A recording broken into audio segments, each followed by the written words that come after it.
tahu tidak apa itu transportasi korban kecelakaan?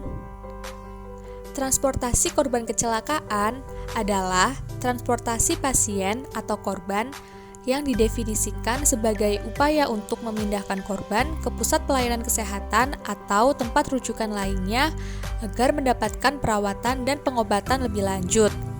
Dengan kata lain, transportasi diartikan sebagai kegiatan memindahkan korban dari lokasi insiden menuju ke tempat yang lebih aman. Lalu, apa sih tujuan dari transportasi korban? Tujuannya adalah untuk memindahkan korban gawat darurat dengan aman tanpa memperberat keadaan menuju ke sarana kesehatan yang memadai. Transportasi korban, baik korban yang mengalami benturan dan pendarahan maupun yang tidak mengalami benturan dan pendarahan, memiliki resiko tersendiri. Namun, yang paling penting adalah mencegah keparahan cedera, di mana kualitas dan keamanan pasien menjadi prioritas utama. Apa saja sih prinsip-prinsip dari transportasi korban kecelakaan? Yang pertama, jangan melakukan pengangkatan atau pemindahan jika tidak mutlak benar. Yang kedua, lakukan sesuai dengan teknik yang baik dan benar. Yang ketiga, kondisi fisik penolong harus baik dan terlatih. Yang keempat, tidak membuat cedera lebih lanjut pada korban. Yang kelima, hindari cedera pada penolong. Dan yang keenam, penolong harus bisa melakukan perawatan darurat kepada korban selama di perjalanan. Terdapat dua macam pemindahan korban. Yang pertama, yaitu pemindahan darurat. Berada pada situasi yang membahayakan keselamatan korban dan penolong, menghalangi akses penolong ke korban lain yang mungkin lebih parah, lokasinya tidak memungkinkan untuk melakukan bantuan hidup dasar kepada korban, contohnya ancaman kebakaran, mobil terbalik, dan cuaca ekstrim. Yang kedua yaitu pemindahan tidak darurat. Situasinya tidak membahayakan diri korban dan penolong. Perawatan darurat dan pemeriksaan tanda-tanda vital di lokasi insiden telah dilakukan. Korban dalam keadaan stabil dan semua cedera telah ditangani dengan baik.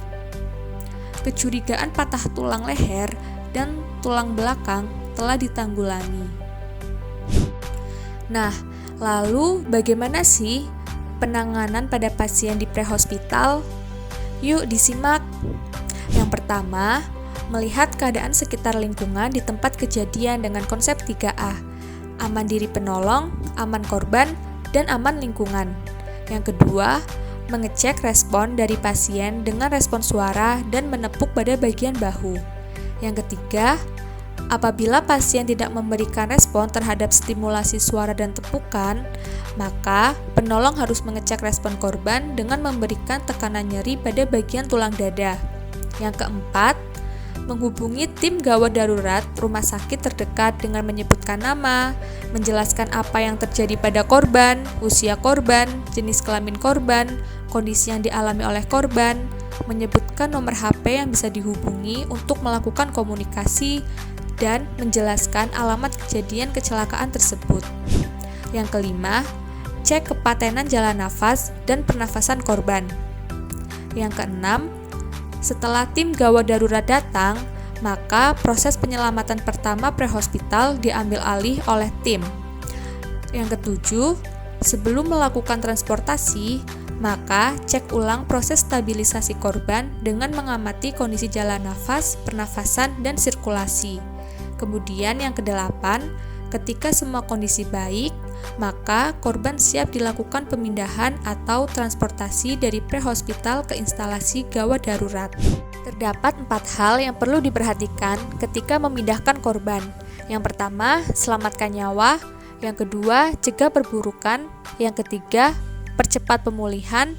Dan yang keempat, lindungi korban tidak sadar. Selain itu, kita juga harus memahami persyaratan yang harus dipenuhi sebelum korban gawat darurat ditransportasi. Yang pertama, gangguan pernafasan dan sirkulasi jantung telah ditanggulangi. Yang kedua, perdarahan telah dihentikan. Yang ketiga, luka telah ditutup. Dan yang keempat, patah tulang telah difiksasi. Nah, untuk sarana transportasinya meliputi kendaraan pengangkat, peralatan medis dan non-medis, petugas seperti tenaga medis atau paramedis, dan obat-obatan penyelamat dan pendukung kehidupan. Terdapat 3 aturan umum sarana transportasi. Yang pertama, pasien dapat terlentang. Yang kedua, memberikan cukup ruang bagi korban dan penolong untuk melakukan tugasnya. Dan yang ketiga, cukup tinggi sehingga bisa dilakukan tindakan resusitasi jantung dan paru. Dalam mempersiapkan korban untuk ditransportasi, terdapat beberapa hal yang harus diperhatikan, seperti lakukan penilaian berkala, pastikan tandu terikat dengan baik, pastikan korban difiksasi dengan baik di atas tandu, longgarkan pakaian korban dan periksa bidai, dan yang terakhir, tenangkan korban jika ia sadar. Selama perjalanan, terdapat beberapa hal-hal yang perlu diperhatikan dan dimonitor pada pasien, seperti kesadaran, pernafasan, tekanan darah, denyut nadi, dan keadaan luka.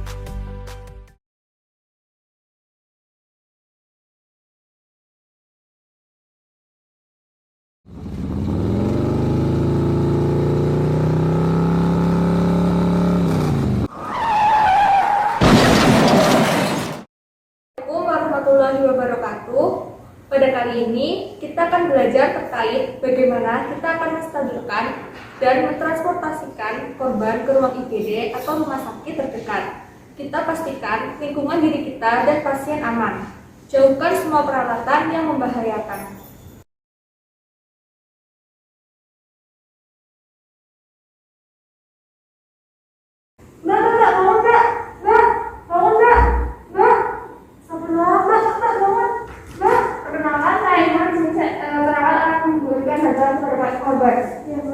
Mbak, bisa membantu saya?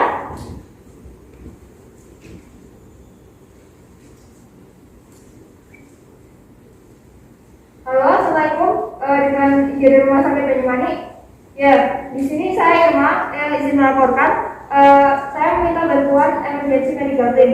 Di sini saya menemukan korban perempuan dengan usia sekitar 21 tahun.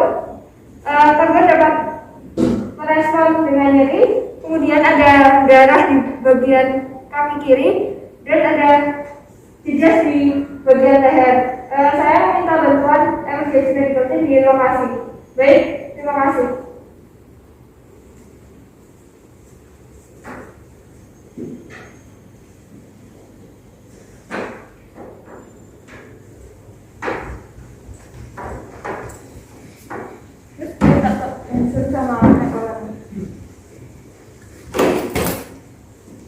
Baik, di sini korban ada jejas di bagian leher dan ada darah di bagian kaki sebelah kiri. Mohon untuk pertolongannya. Baik. Tolong diukur dan tingkatkan.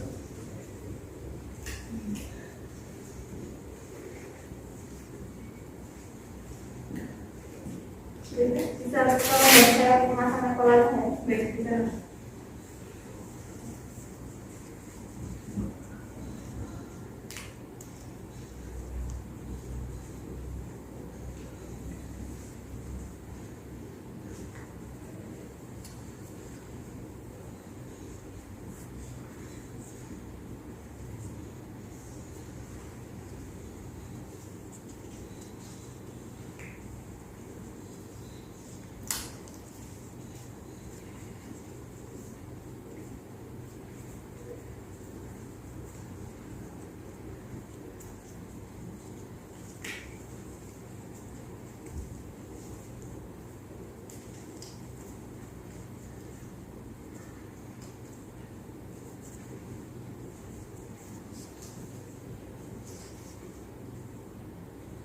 Tidak selesai.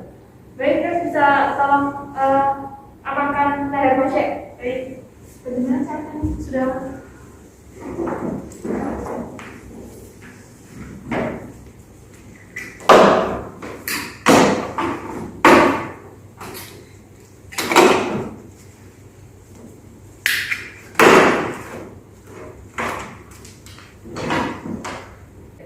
Sudah siap? Siap. Dan untuk kemudian kita mengingat pasien. 1, 2, 3.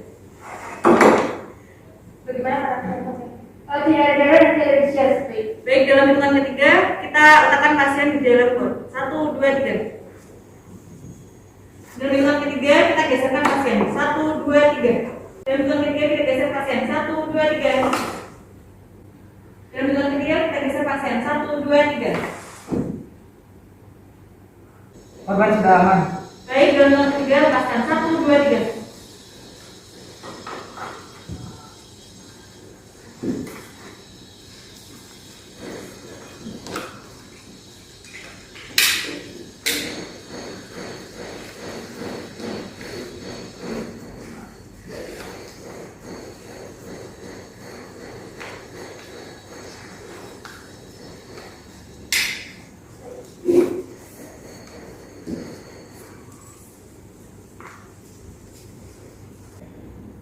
Sudah siap? Siap. Dalam hitungan ketiga angkat pasien ke paha. 1, 2, 3. Dalam hitungan ketiga angkat pasien. 1, 2, 3. Dalam hitungan ketiga turunkan pasien. 1, 2, 3. Dalam hitungan ketiga hadap ke depan. 1, 2, 3. Dalam hitungan ketiga jalan. 1, 2, 3. Dalam hitungan ketiga berhenti. 1, 2, 3. Dalam hitungan ketiga, perawat menghadap pasien. 1, 2, 3. Baik, untuk perawat safety bisa berpindah. Dalam hitungan ketiga, 1, 2, 3. Dalam hitungan ketiga, kita angkat pasien perut. 1, 2, 3. Dalam hitungan ketiga, kita dekatkan pasien ke bed. 1, 2, 3. Dalam hitungan ketiga, letakkan pasien ke bed. 1, 2, 3. 1, 2, 3. Baik, kita akan lepaskan tali atau posisi.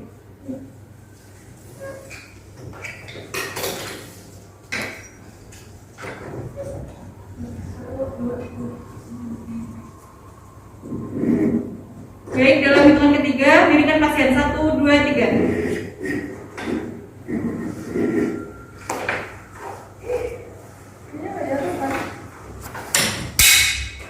Baik, dalam hitungan ketiga, kita letakkan pasien. 1, 2, 3. Baik, dalam hitungan ketiga kita geser pasien. 1, 2, 3. Baik, dalam hitungan ketiga kita geser pasien. 1, 2, 3. Lepaskan. Baik, tindakan sudah selesai, kembali ke tempat. Siap. Baik, izin melaporkan ini korban kecelakaan diduga fraktur bagian kaki kiri dan ada jidat di lehernya. Terima kasih. Baik, akan kami lakukan tindakan. Baik, terima kasih.